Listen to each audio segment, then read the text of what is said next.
Oh, hey, girlfriends. Welcome to episode 12 of the Shameless Ambition podcast. I'm Justine Eno. And I'm Lynsey Justine. And welcome to our last podcast of 2023. Oh, so exciting. Season 1, girlfriend. Like, this is 12 episodes. Yeah, it's exciting. It flew by. It really did fly by. The first one we did at your kitchen counter, actually. Just winging it. Yeah, before we upgraded to the ironing board. That's true. Yeah.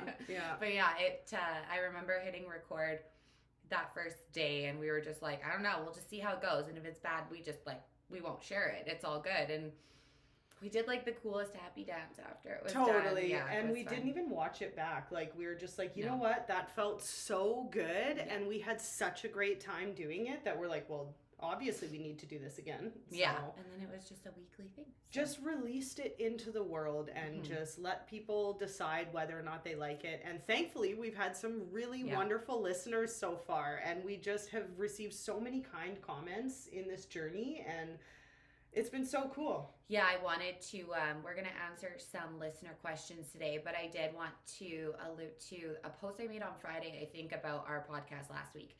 And I just had mentioned that both you and I had run into people recently in public that have listened to our podcast and let us know. And it honestly just warms our heart. So thank you so much for listening and being on this journey with us. And let us know, like, if you see us in public that you're listening, because it honestly makes us feel so good about continuing to do this and knowing that we're reaching people. That's all that really matters. Well, to us, so. Exactly. We've received some really kind messages on social media and just women letting us know that they're enjoying their time spent with us and the stories that we're sharing and the conversations we're having. And you know, even though this is the last one for 2023 before we, take some time off for the holidays, it's been just such a wonderful journey so far, and I cannot wait to pick it back up again in the new year. Yeah.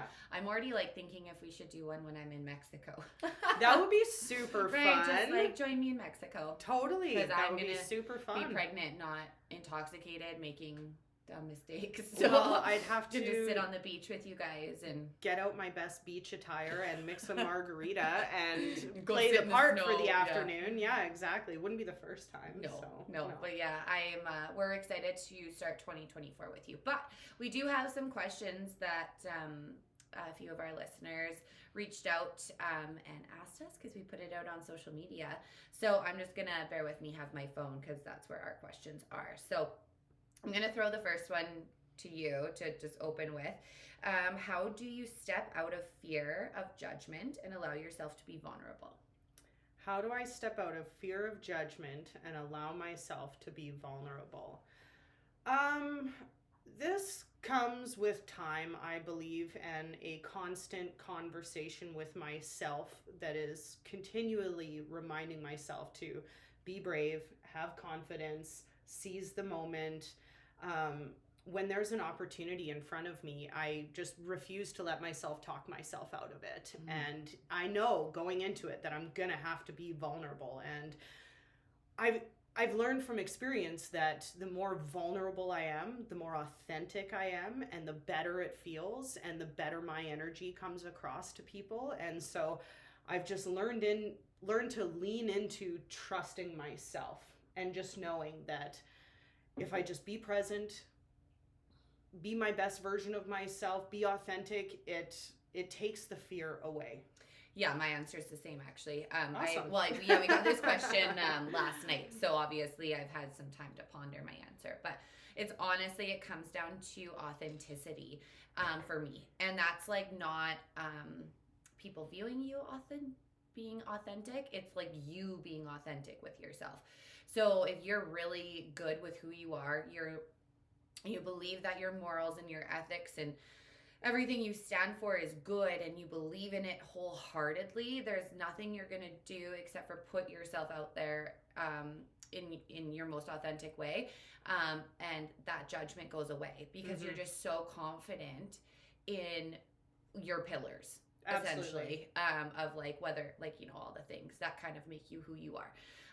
And once those pillars are strong, it's well, you can't knock me down. These are mine, right? And although some people's may be different, you're good in your own. So then it takes the fear of judgment away. And then you're like good to be vulnerable because it's not as scary because you're not as afraid to be judged. And it's kind of this like snowball effect of like one thing can lead to another.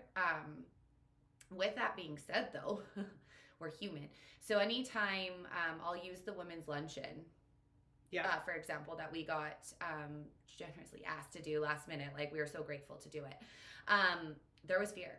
Like I had some fear walking up onto that stage. And I remember driving there with Linz. We drove together and I have this song that I play every single time I'm about to do something like super scary, whether it's like bungee jumping or I'm like my first time teaching a yoga class or like speaking in front of a bunch of women last minute.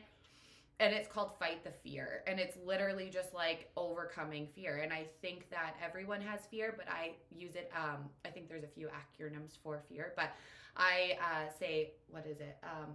False energy appearing real. So I just tell myself I'm tricking myself when I'm scared. I'm like, you're not really scared. You're just like excited. That's or like right. whatever. And but honestly, I think you hit a good point there too with the music. The fact that you have a song that just like gets you pumped up, jacks you up, reminds you like you have nothing to be afraid of. Or Scotty doesn't know. Or Scotty doesn't know. One or the Anytime, other. girlfriends. Jam out to Scotty Doesn't Know and you will feel invincible. Totally. Yeah. One of those songs for me is, you know that song Fight Song by Rachel Oh, Platten? yeah. Sophia has been singing this song since she has been old enough to be able to sing. We have videos of her literally 4 years old singing her fight song. Mm-hmm. And it's just like every time I hear it, I picture this, you know, little version of my daughter belting this song out. And she still loves it to this day. But it just... I feel stronger every time I hear Fight Song. Yeah. And I have a journey with that song. That's funny. When I wanted to lose my weight from Aria, I had quite a bit of postpartum weight. And that was the song I'd listen to on repeat on the treadmill. This is literally, and I knew I'd have to listen to it 5 times in a row and just sprint. And then and I was just like, prove I'm alright, so it's great. While I watched Dr. Phil. Just so your treadmill show is Dr. Phil. Well, no, I was in the gym, so it was like whatever they chose to put on, and it was always in like mid-afternoon at like 1 o'clock, and it was Dr. Phil. Yes, Dr. Phil has me, my fight song, sprint, Justine, sprint. Oh my God, that's hilarious. Anyway. When I was trying to lose the baby weight, I watched one season of Big Brother. I've only ever in my life watched one season of Big Brother. And it was that summer just like burning away hours on the elliptical watching Big Brother. Yeah. So. I mean, you gotta do it, right? You gotta do what you gotta do. But yeah, that's, I think, simple to, we have the same answer to that question. It's not simple. I shouldn't have said that. It's a simple question to answer for us, I guess, as we've just worked through it. But it's a continuous work through, I think. Like, for sure. It's never over. It's not just like one day you're like, I'm authentic and I'm me and I have no more fear of judgment and vulnerability. Right. Like, it's definitely a work in progress every single day. And some days it wins. And that's, it is what it is. And other days you just come back.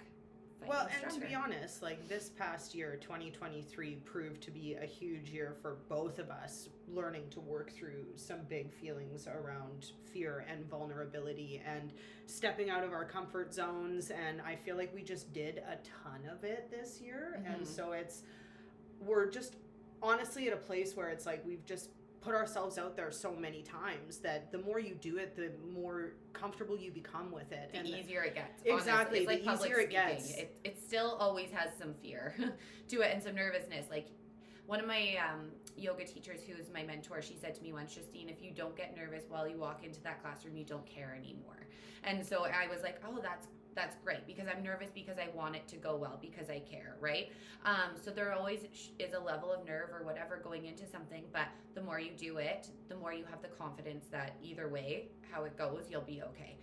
And you'll be okay. So take the leap, like you'll be okay. And even if you like fall on your face, you'll be okay and you'll do it again. So, yeah, that's my advice. Just go for it. Absolutely. And be you, because you only get one chance usually in front of people, right? Like in some, I guess, like in a big setting, to speak in front of people or to meet someone in a networking event, and maybe your only chance to meet them. So you want to be your most authentic self, because you don't want to look back and be like, oh, I wish I was more me, or Or anything then like moving that. forward, if you want to have a relationship with this person, you have to kind of keep up this facade of who you presented at that time, when it's always looking back like, wouldn't it be so much easier to have just been yourself? And yeah, there's just a safety and security that comes with leaning into authenticity, and sometimes learning how to be more authentic comes with yucky, uncomfortable growth, but you get through it, and you are always okay. And so, because sometimes your authentic self isn't your best self, yeah, right? And you have to like work on that. Acknowledge so it's like, it. Okay, I'm gonna be authentic, and then you know, damn, authentically expose this part of yourself, and you're like, oh, okay, no wonder I was never showing people that, because that's awful. And you change it, right? Like, we're born like, you know, there's all these things that shape us who we are, and some things are our faults and some things are not. So it's just like a work in progress of working through it. And I lean in. Lean in. Yeah, it's good. And fall on your face and get back up. Love it. Yeah. Okay. Next question. We will go to, sorry, I should have been better at this. What's the ultimate ambition individually and together? Do you want me to start? Yeah, you start. Okay. I'm going to start individually, because I did think about this one a little bit. I was like, oh, Justine. Currently right now, individually, I would like, honestly, I see this overall peace in my life. So I know it's not going to come for a little while. I know that this is going to be one of those things that's a work in progress.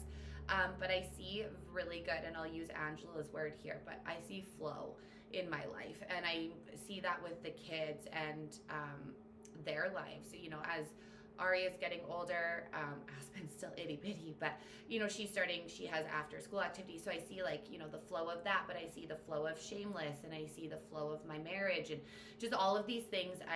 My ultimate goal individually with that is to have flow and cohesiveness in all of those aspects. I won't use the word balance, because she doesn't like it. I love flow, though. I was literally just sitting here like, I love that so much. That's exactly what I see for you in 2024 as well. I want there to be like a good flow with it, and to feel at peace with it, and to, you know, just like really allow myself to like let that look like what it's gonna look like, and not really have too many expectations of it, because because I tend to do that. So anyway, but yeah, that's individually mine, and I'll let you go, and then I'll think of my one of us together. I mean, individually for me, it's just I love the concept of flow next year in 2024. I feel like I found a beautiful flow throughout 2023. Like, it was not always in good flow, but it all came together this year, and I'm really happy with just how my life is coming together and just organizing itself, and the projects I'm working on and the clients I'm working with. And I just get to be creative every single day, and I love that so much. So my personal goal is to continue designing my life so that every single day I'm doing something fun, creative, with people that inspire me, with, you know, working on projects that light me up, because that really is my definition of success, is being able to do what I want, where I want, with who I want. And this is the lifestyle that allows me to do that. So that would be my personal goal is to stay in like a creative flow. This is like a little off topic, but what you said, it just popped into my head. And it was like, honestly, a year ago, we were like sitting at my house or your house, I don't remember. You're like, girlfriend, this is what I want. And you laid out like A, B, C, and D. I'm going to make this much every month from my clients, and, you know, and you laid it out for me. And within, I don't know, like 3 or 4 months of 2023, you're like, I did it. And you continued, obviously, to do it throughout the year. And sorry, I just popped into my head as you were saying that, and I'm just like, oh, this deserves a shout out. Of just like, thanks, babe. Yeah, I know it's more relatable to last week's conversation of goals setting, but you know, you can just throw it in whenever. But yeah, you should be really proud of yourself. Thank you. That's really cool to like look back in hindsight of just like, cool. So now like what we're gonna say next about Shameless and like our ambitions there, this time next year. We're going to be like, hey, do you remember talking about Right? that? Well, and we'll have the podcast to reflect back on and listen to. But Yeah. no, I thank you for that shout out, babe. I really am proud of the fact that I've been able to create sustainable success in my business and to generate an income for my family all on my own. This is the coolest, most validating feeling I've ever had professionally. I'm so grateful to be in this position and so thankful for all of my clients who continue to put their trust in me and invite me to work with them. You know, hosting industry night with on site last week and being able to do that with you every single month, it just like, man, it fills my cup, and we just have the best time and we make such great connections and it's a fun night. It's just like, it blows my mind that it's just like, yes, this is my life. Like, yay, keep it going, Lynsey. You know, like, it's fun. I never, ever, ever wake up dreading my day, ever.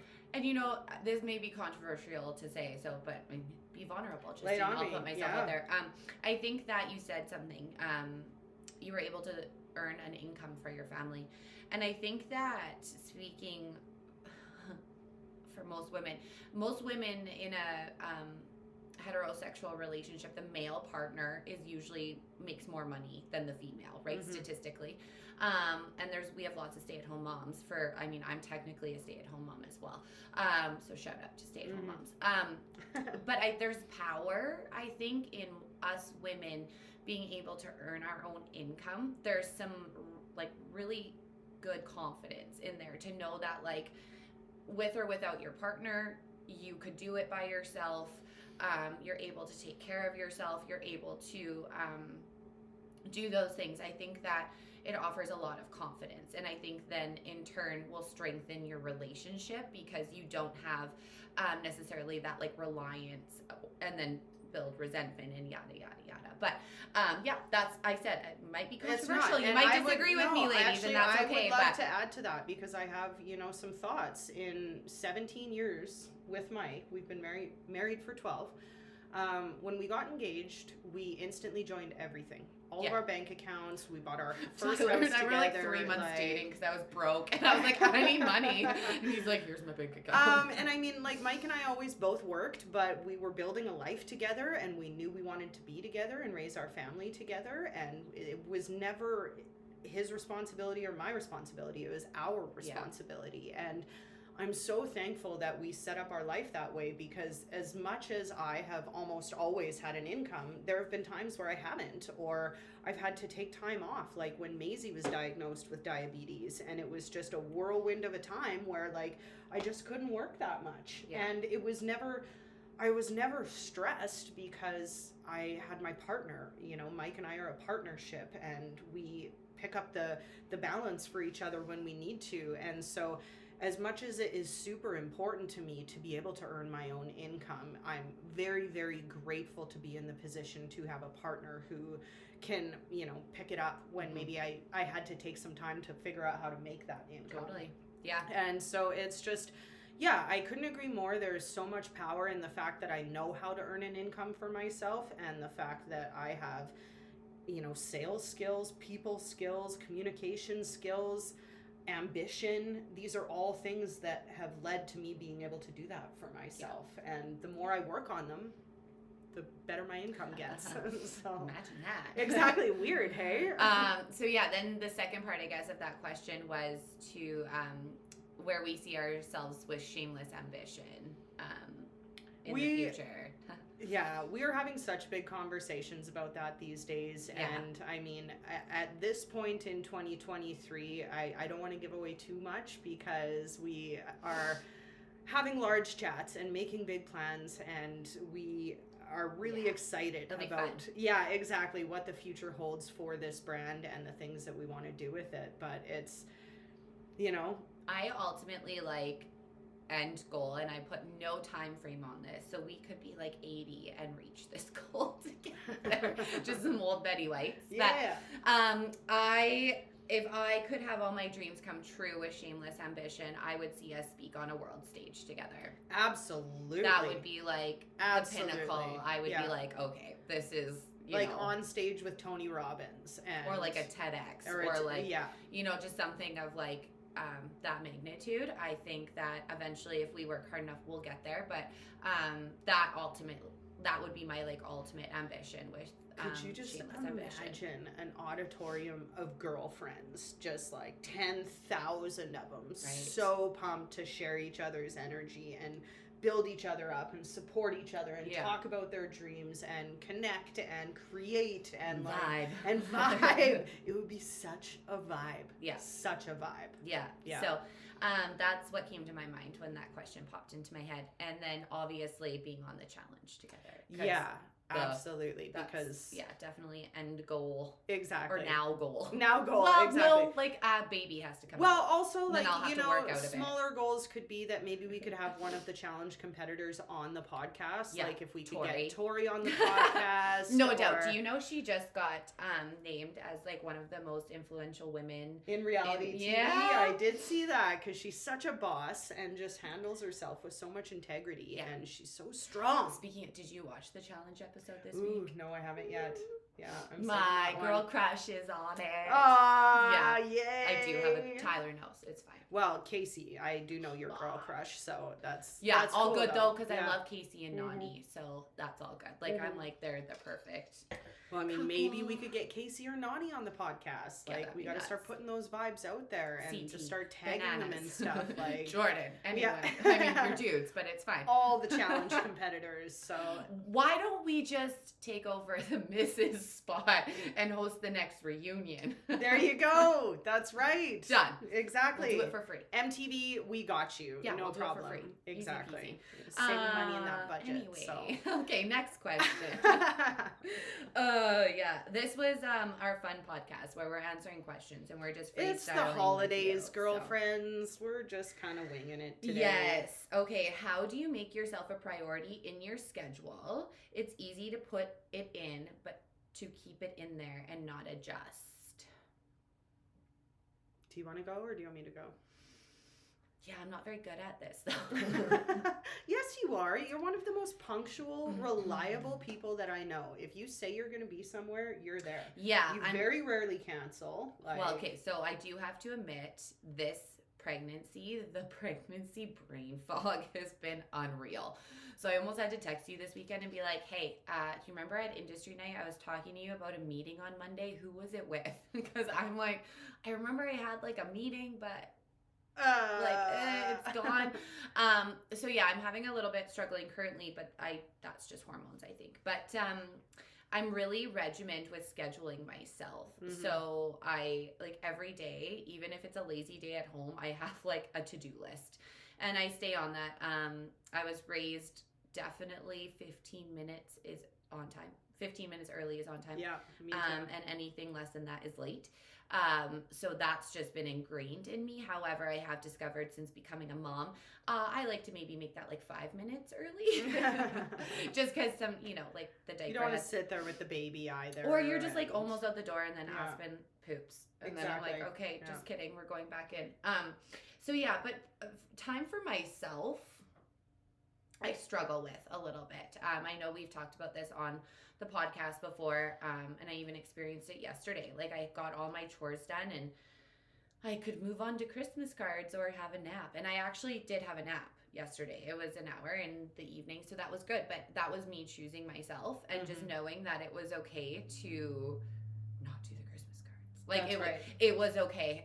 But that's a big work in progress for me because usually I don't feel like I can settle until everything on my to-do list is done for that day.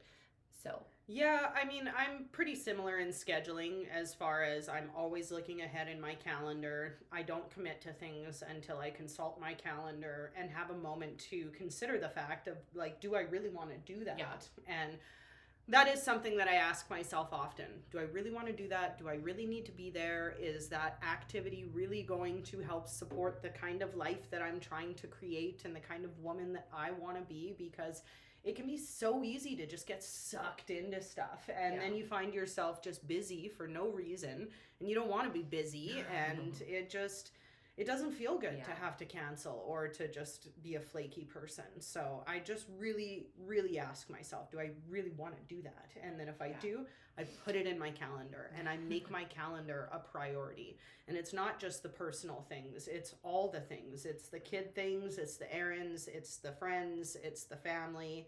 If Yeah. it's not in the calendar, it's not happening. And I'm a very routine person too. So like every week I get groceries on Tuesday. And then I've adopted your I Tuesday know you grocery have. routine. Yeah. We saw each other there this morning. And Hi, wife. Hi, wife. Yeah. It's great. I mean, use Voila. Thank you with You're Safeway. welcome. It's a wonderful service. So It is a shout out wonderful to them. service. What's our guy's name? Ryan. Ryan. Yeah, packs he's our amazing. groceries. He's so so nice. Yeah. He's also works for Skip the Dishes. So, and he's great at not getting lost with directions as well. So he's wonderful. But yeah, where were we going? Routine. So yeah, I mean, like Aria has her activities same day of the week. So I try to keep things routine because then I don't forget. Because then I'm just like, oh yeah, this is this day. We do podcast this day. We do release this day. We do, and the consistency helps me not be so sporadic and forget things. I also am a big fan of creating a long-term to-do list in your notes in your phone. Nice. Just because lots of the time you'll be like going through your house or you'll be driving or whatever, and you'll be like, something will pop into your head and be like, oh, I need to do that. And it might not be urgent, like you need to like do it today or tomorrow or this week, but it'd be like something you need to get done within the next couple of months. So I just have a note in my phone that's like ongoing of just like some stuff that I would like to do over the next couple of months, whether it's update the kids' passports or just like clean the playroom. Yeah. I don't ever clean it. But yeah, just like little things, get the nursery right. Just the things that I'm like starting to come into my brain. I find personally that if I write them down or put them in like a more organized space, they leave my brain. And then there's more room in my brain for what I need to focus on, not a to-do list 3 months from now.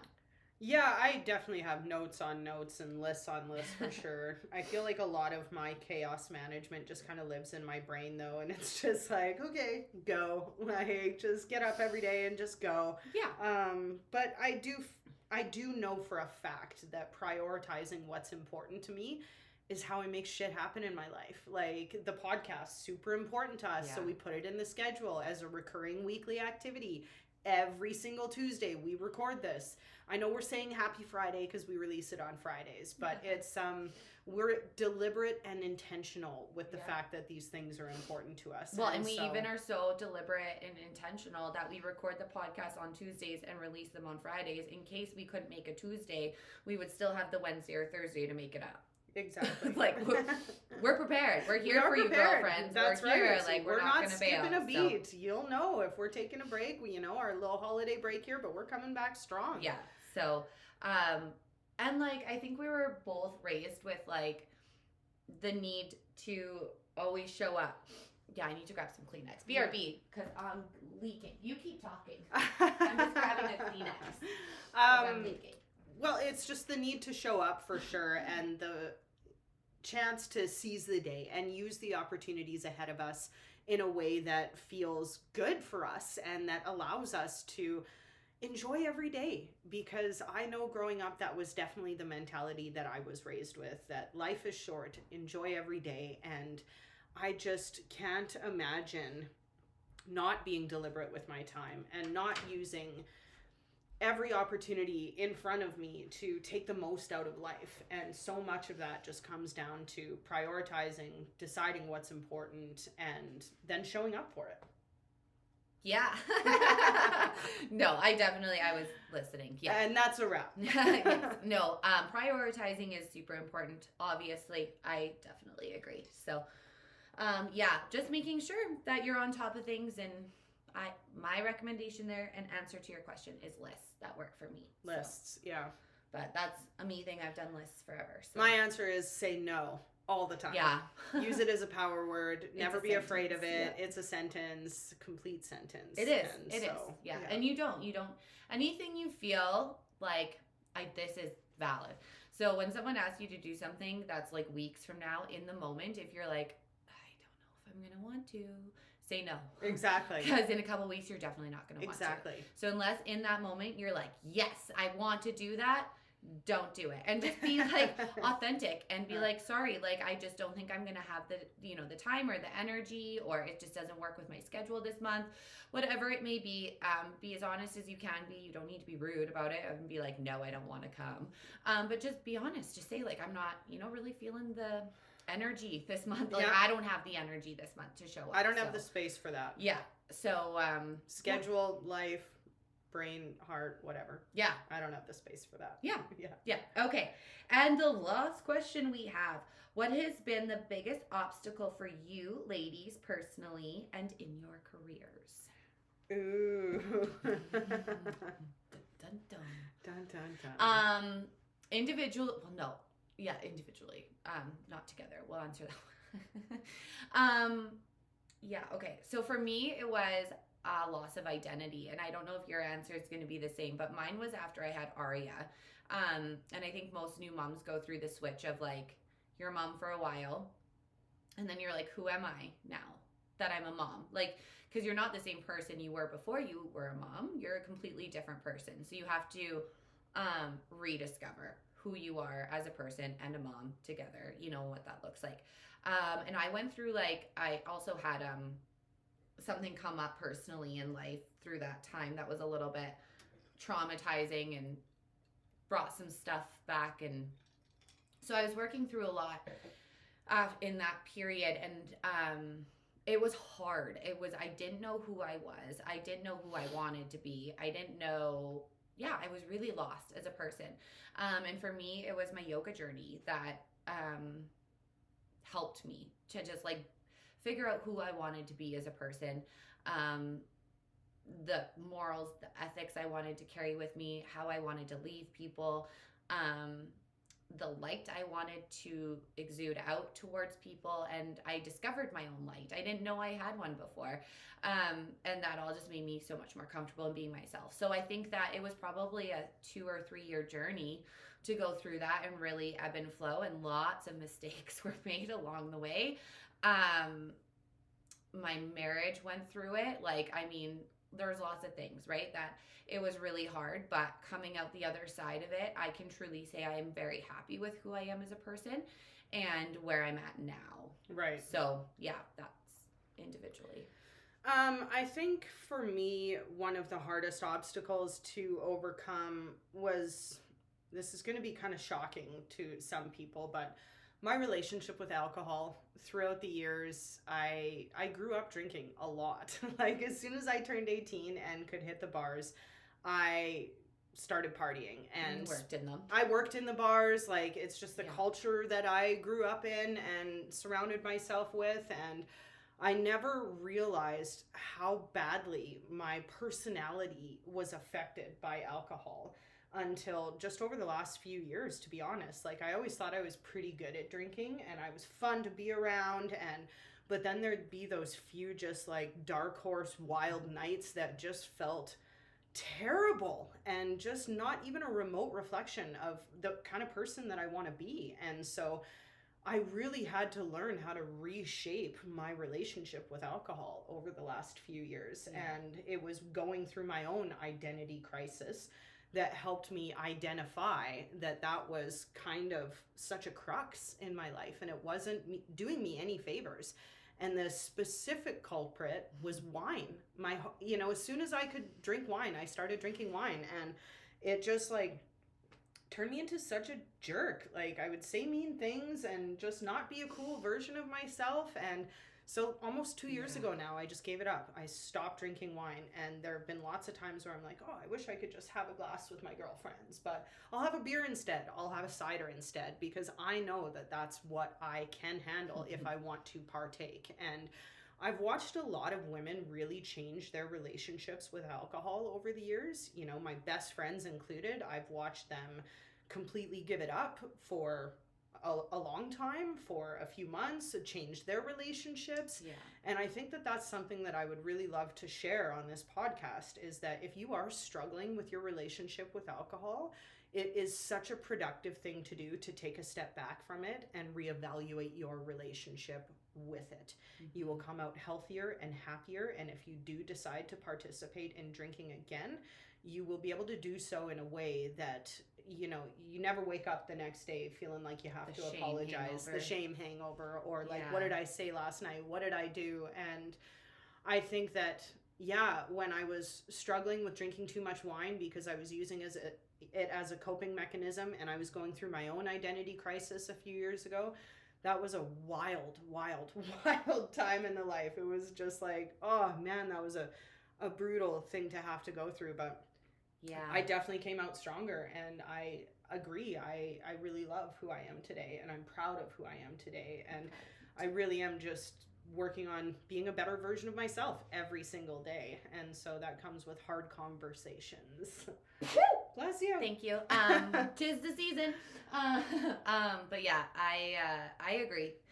That's a big thing for a lot of people. I mean, we all go Jekyll and Hyde sometimes, drinking certain things, and just watch I Vanderpump Rules. like laughed. I gave a chuckle while you were saying that. It was definitely not at all to your story, so please don't take it that way if you're watching and see my little chuckle. But it was because Lynsey sat me down before we knew. I don't think I was pregnant yet. No. So it was like end of summer into the fall. We went to a comedy show here in GP, and I went with S3. So, sorry, Mike. You were fine. No, but I didn't do anything dumb. I had no shame the next day, but I knew that I was like a little lippy with Tyler and said some things I probably shouldn't have said. I was drinking red wine. So, like, the following couple of days, I came over, and Lynsey and I were sitting on her deck, and she's like, hey, let's have a conversation. I'm like, okay, like, not even knowing what it's going to be about. She's like, let's not drink red wine in public.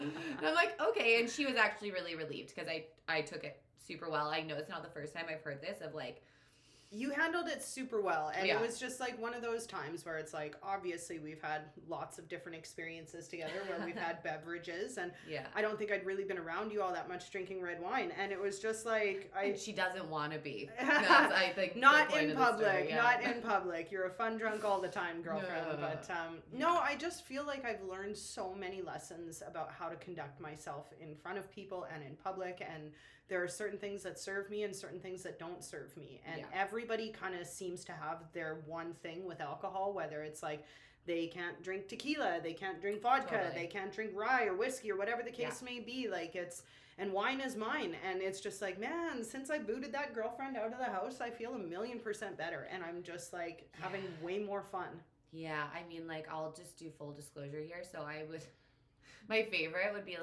I would drink red wine, and then we'd get home, and then I would smoke a joint, and Tyler would call it getting drone. And I would just, like, I would be fine, but then all of a sudden I wouldn't be fine, and then my bathroom looked like a murder scene, like, every time. Like, it would just be like, oh, it was classic awful. end of the night mistake. This is gonna be so fun, Yeah. and then just kidding. Yeah, just kidding. But yeah, so I don't agree with red wine either. I think that once this baby comes out, I'll definitely have a glass because I miss it, but I'm not. No, I agree. It's not a public thing. No, it just like looking back on, my career, the only times where it's just like, okay, Lynsey, that was like a lesson to be learned there was when I was drinking red wine and just not really in a space to need to be And out it in stains your public. teeth. Like, it so stains like your you're teeth. wasted and Exactly. you're talking and you don't even know you have brown It just teeth. looks ridiculous.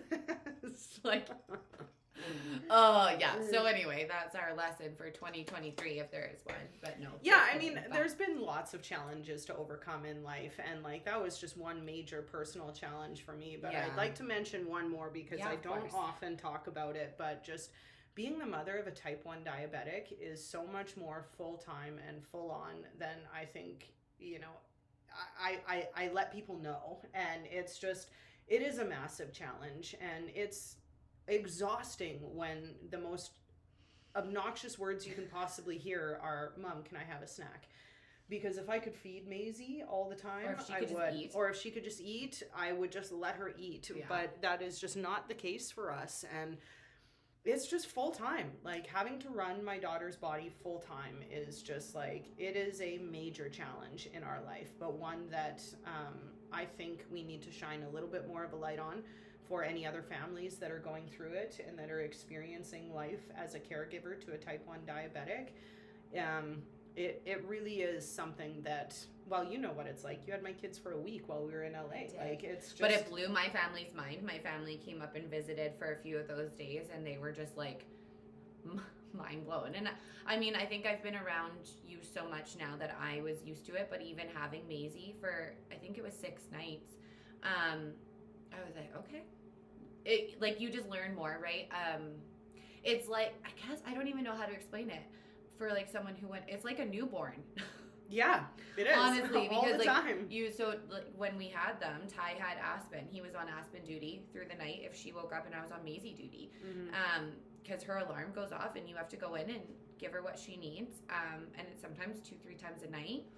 Or if she's really high or really low, you don't go back to sleep until you know she's coming up or going down. So you're up, and then like as an adult, you go back to sleep. Not really. Right. Or it's even like the things like that we people don't consider who don't have a diabetic in our life, of like, oh, I'm just gonna eat that. And what then it does to your blood you sugars. Just eat it, and then your body does everything else for you. Maisie has to think about every single thing that goes into her body, or Lynn's, or I, or Mike, or whoever's taking care of her has to think about every single thing that goes into her body, mine is water, and it usually has to be countered in some aspect. So it's just constant decision making. It's constant monitoring. And it's constant saying no to a little girl. Exactly. And that's hard. It is hard. It's hard on self too. Totally. Like, because I remember when we first met, and I've always never had any shame asking Lynn's any questions about Maisie, because our girls became best friends so fast that I was like, I need to know as much as I can in the event I ever take care of Maisie. So I just asked all the questions.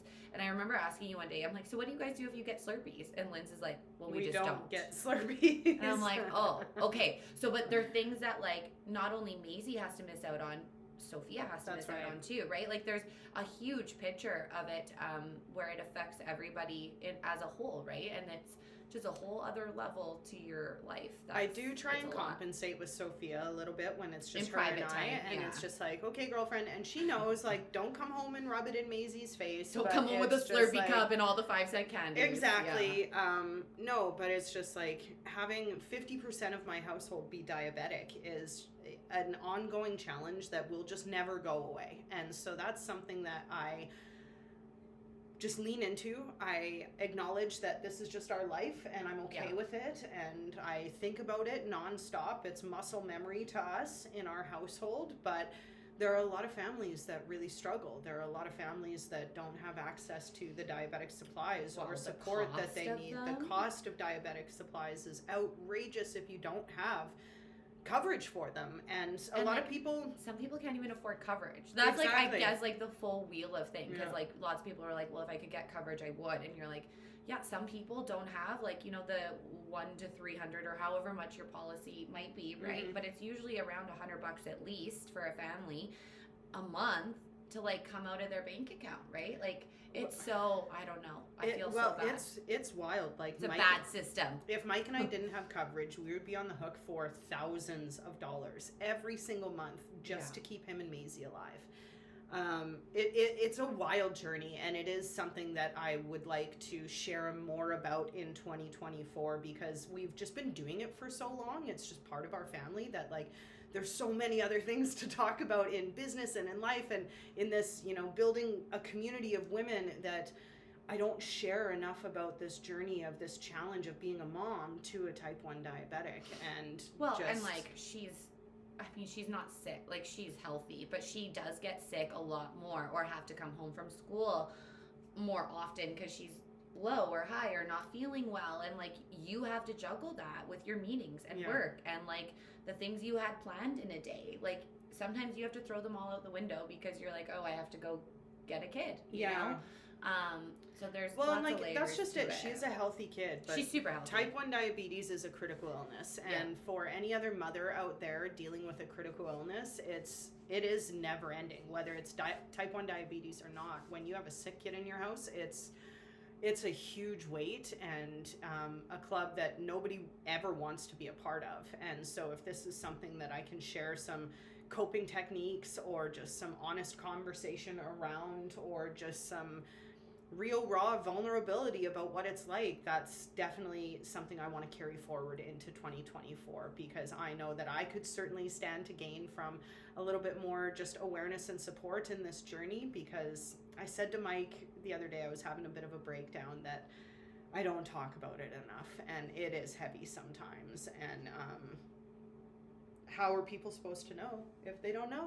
Totally. Yeah. I mean, everyone,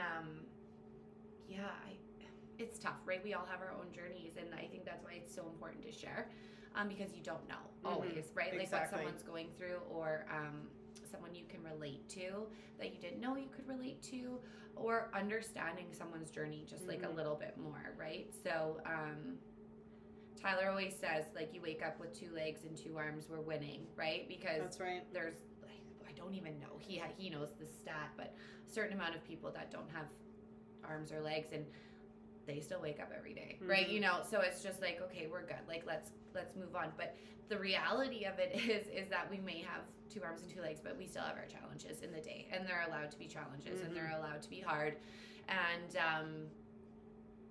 we should talk about them. Well, that's what I love so much about this little community of women we're building here, and just all the women that have reached out to us and shared how the podcast has just been, you know, a part of their life in the last 12 weeks, and just their thoughts and takeaways from it. It's been so fulfilling, and just it honestly has just made me feel less alone, I guess, in life, and to be able to have this platform to share so vulnerably, and to just kind of, like I say in previous podcasts, word vomit all over the internet. Like, it's such a nice release, and it's just so nice to just say these things so they've been said, and then whatever happens to them is like, that's for the universe to decide. You know, it's like that saying, I've said it in yoga before, I've made people like really uncomfortable. They'll be in a pose and facing each other, and I'll be like, look across the room and find someone you want to be friends with and smile at them, because they probably want to be friends with you too. So similar, you know, like, ask the question. Someone else was probably thinking that same question, just say it. Someone else is probably wanting to say it or thinking it, or maybe not. Maybe it'll ponder some thoughts for them. I don't know, but just say it, or, you know, do it, or whatever it is. Again, we've said these, you know, the pillars. Is it true? Is it necessary? Is it kind? If yes, cool, go for it. You know, and stand strong in it and go forward. And if you want to talk about something, talk about it, and don't. I know why Lynsey. Well, I think I know why part of the reason Lynsey doesn't want to talk about it as much as she should. It's vulnerable, it's emotional, it's her daughter, it's heavy, and by no means will she ever let you tell her that, like, it's a weakness. It's not. It's made them a lot stronger. So I know it's hard for them to talk about it. It's hard for me to talk about Maisie being sick, but they're important conversations, you know. So they are, and I think sometimes I've had this fear of, like, I don't want people to think I'm having a pity party, because I'm not. And I just, the more I do share, the more I do talk about it, the more I'm seeing that there are women who can relate. And so it's just more about me being able to be more of an open book with the world and this podcast and with our community that we're building, to know that sometimes I go a little quiet, and that might be why. Because my family needs me first, and sometimes my family needs so much more of my energy, and then I just don't have anything to show up online or to... Mine is like half dead on the couch being like that. Right? Like, just surviving in that point. And it's just like, if I disappear on social media every once in a while, it's because I'm just dealing with life stuff. And I don't like to say never, but you will probably never see me show up online and be like, hey, I'm so sorry I haven't been around, because I don't feel sorry for that. If I don't have the energy to give to social media, I don't feel like I have to give anything to social media, because my family is my priority, my own mental health is my priority, and sometimes social media doesn't serve those things. So if you ever feel like you're like, oh, I haven't been on social media for a while and I should be, that's probably your heart and mind telling you that you need to continue taking that break and just wait until you feel like you want to be, because that's really what it's for. And you don't need to, like, on the social media topic, you don't need to just to post. No, like, I agree. Let's, like, throw that. I mean, that's my opinion on it. If you just want to share every meme in the book, go for it. But you don't. Like, I mean, I don't think, and correct me if I'm wrong, because you would know, or if Emma or Megan are listening, they'll know, and they can correct me, or anyone, please correct me if I'm wrong here. But I don't think your algorithm matters on the amount you post versus, like, the content you do post and the views that Well, content and gets. a little bit more on the engagement side. Yeah. Like, if you're not necessarily posting, but you're engaging and kind of scrolling and liking things and at least interacting, that shows Instagram that you're active. Yeah. Versus However, just like posting here's all a prime day. example. I didn't post from the Shameless Ambition page for months until you and I started the podcast. So that Instagram page just kind of sat there for months without any engagement on it. And definitely the views had suffered. Like, I had to build that back up, and we've been building that back up, which is great. But it's just I think sometimes social media can really mess with our heads, and I feel like really exceptionally over the holidays with all of like the 2024 is in 2 weeks. What are you going to do to be the best version of yourself by then? And just like the comparison game is strong throughout the holidays, and it can really not be super productive for our mental health sometimes. Yeah, we get grinchy. We get grinchy, and I just want to be your advocate for taking social media breaks, and you do not have to apologize for them, girlfriends. No. Show back up when you want to show back up, when you're feeling inspired to do so, and do so shamelessly. Yes. So, yes. On that note, I think we slayed our final podcast of We 2023, did. babe, and I have no doubt that you're going to have an epic quote to wrap us up on here. So, yeah, we just picked it out right before we started recording, but this is actually one of my favorite ones. Again, don't know the artist, would love to know them if you know. This is a message to my past self. I'm sorry for not always believing in your potential. I often held you back with negative thinking and self-doubt. In the most crucial of times when you needed as much positivity as possible, I didn't always help you. I am learning so much from watching you through my memories. Even in the world-ending fears and circumstances, you held on to faith and purpose. You always took that step forward and believed in the bigger picture. Your faith saved me, and who I am today is thankful that we never gave up on ourselves. Love, self. Aww. So just remember that. We're always growing. Absolutely. So. Growing Make and it glowing, through. girlfriends. Always. Yeah. On that note, Merry Christmas. Yeah. Happy holidays. Happy New Year. Happy New Year. And hopefully the next time I see you, I'll be on a beach. Woohoo! Well, we probably should record a podcast while you're in Mexico. I think now. it's, so I'm let's going to just be plan sober. for that. Yeah. So I'll be cheersing. You'll have time. Cheersing you with my baby belly and my virgin drink. Exactly. Yeah. I love it. Okay. Well, thank Bye, you for guys. listening, girlfriends. Have the best rest of your year. We will catch you next year. We will. Bye. Bye.